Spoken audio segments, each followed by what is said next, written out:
Hello दोस्तों, आज हम कराने जा रहे हैं ह्यूमन डिजीज से रिलेटेड जो साइंस के क्वेश्चन आते हैं, जैसे बैक्टीरिया वगैरह के बारे में, जीवाणु के जो उनके कॉज होते हैं जिनकी वजह से बीमारी होती है उसके बारे में पूछते हैं, या फिर किसी लक्षण को लेकर के पूछते हैं, या फिर किसी बीमारी के ट्रीटमेंट के बारे में पूछ लेते हैं, मतलब प्रिवेंशन के बारे में पूछ लेते हैं, बचाव बारे में पूछ लेते हैं। तो उन क्वेश्चंस का हम आज सॉल्यूशन करेंगे जो पुराने एग्जाम्स में ज़्यादातर वो क्वेश्चंस हैं जो रेलवे के जो एग्ज़ाम्स हैं उनमें आए हुए हैं। ठीक है, उन क्वेश्चंस के बारे में हम डिस्कस करेंगे आज।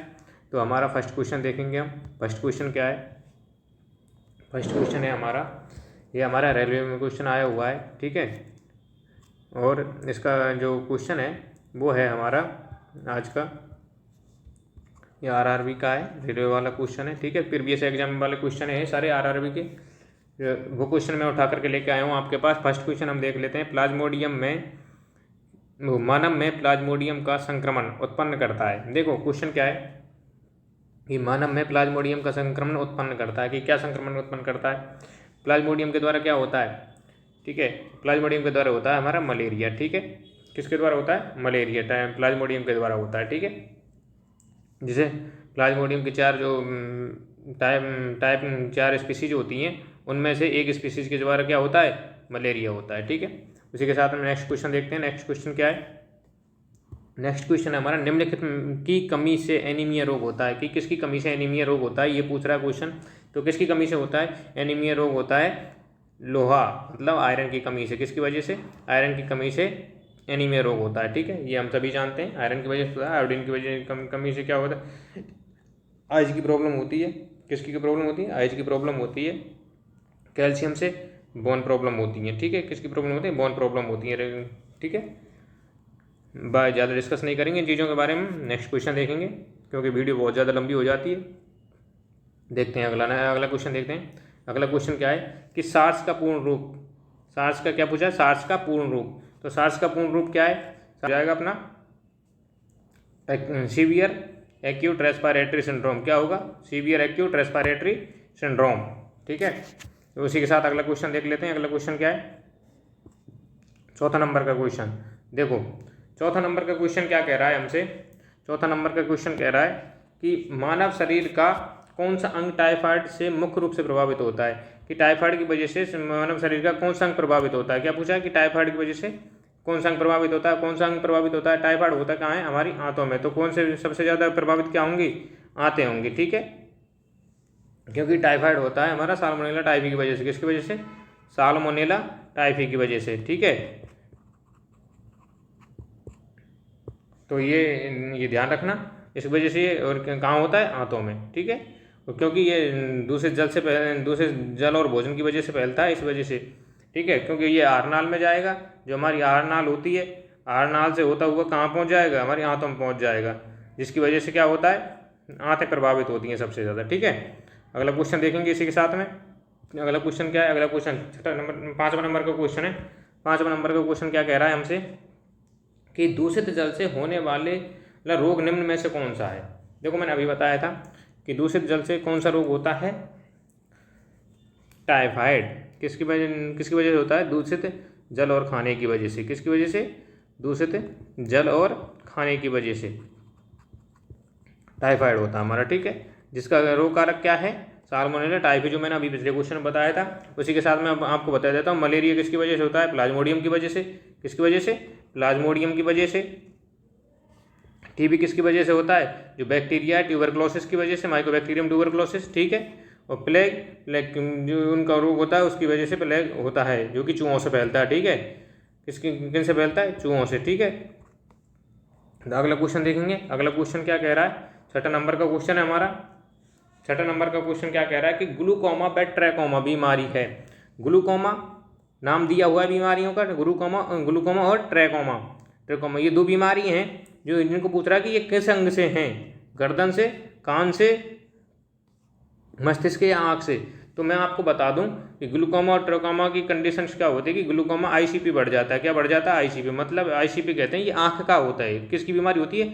आँख की बीमारी होता है। मैं आपको थोड़ी सी डिटेल बता देता हूँ कि ग्लूकोमा में क्या होता है कि आईसीपी बढ़ जाता है, जिसे क्या कहते हैं? इसमें आईसीपी इंक्रीज हो जाता है। ठीक है, आईसीपी कहते हैं इंट्रा क्रैनियल प्रेशर, ठीक है, ICP बढ़ जाता है। तो ऐसा एक ट्रकोमा में होता है, इस वजह से ये किसकी बीमारी है, आँख की बीमारी है, ठीक है। नेक्स्ट क्वेश्चन देखेंगे। नेक्स्ट क्वेश्चन क्या कह रहा है हमारा, नेक्स्ट क्वेश्चन है BCG टीका किस रोग के विरोध में लगाया जाता है, मतलब किस रोग के विरोध में, मतलब किस रोग से बचाव के लिए ये टीका लगाया जाता है।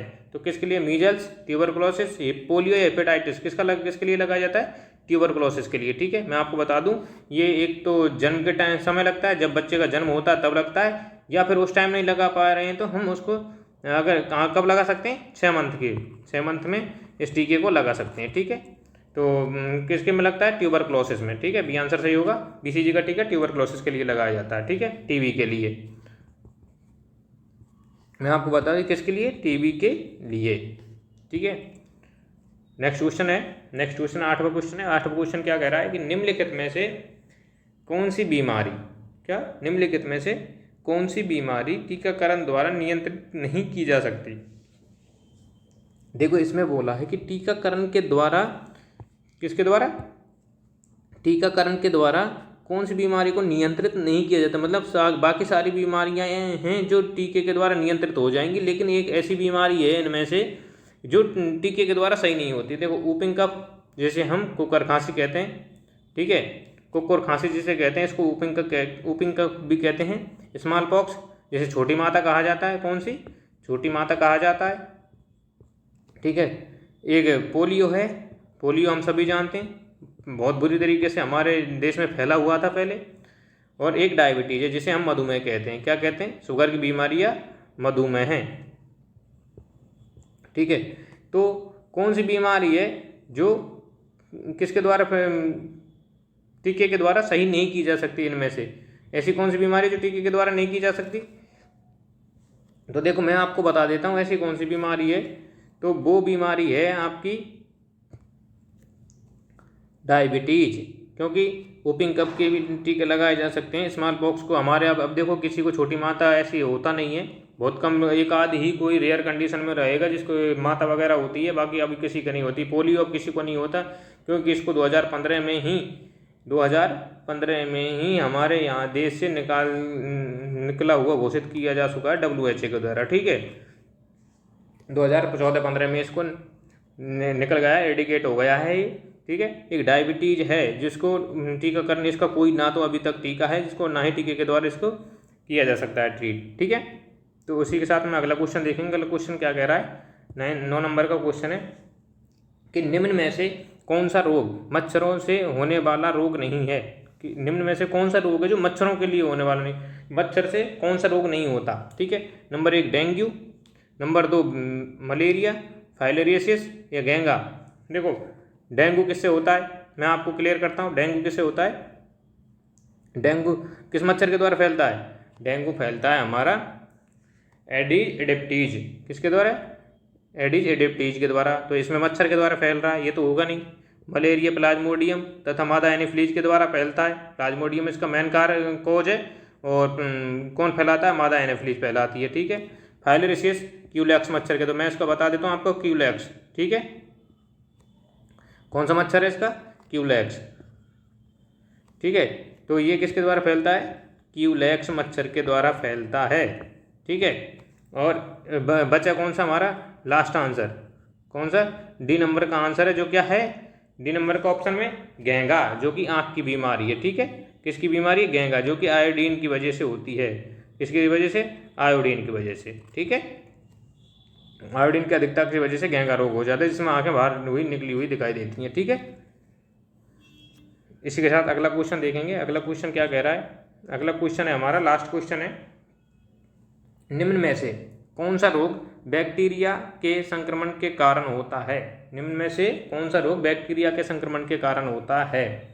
तो ये क्वेश्चन हल कराने से पहले मैं आपको बता देता हूँ, हम क्वेश्चन को, हमारी वीडियो अगर आपको पसंद आ रही है तो प्लीज़ लाइक करें, और अगर इस चैनल पर आप नए हैं तो चैनल को प्लीज़ ज़रूर सब्सक्राइब करें। तो हम इसी के साथ हम 10वां क्वेश्चन कराएंगे, निम्न में से कौन सा रोग बैक्टीरिया के संक्रमण के कारण होता है, मतलब बैक्टीरिया की वजह से होने वाला रोग कौन सा है। देखो मैं आपको बता देता हूँ बैक्टीरिया से कौन सा रोग फैलता है। रेबीज किसकी वजह से होता है, रेबिड वायरस की वजह से होता है।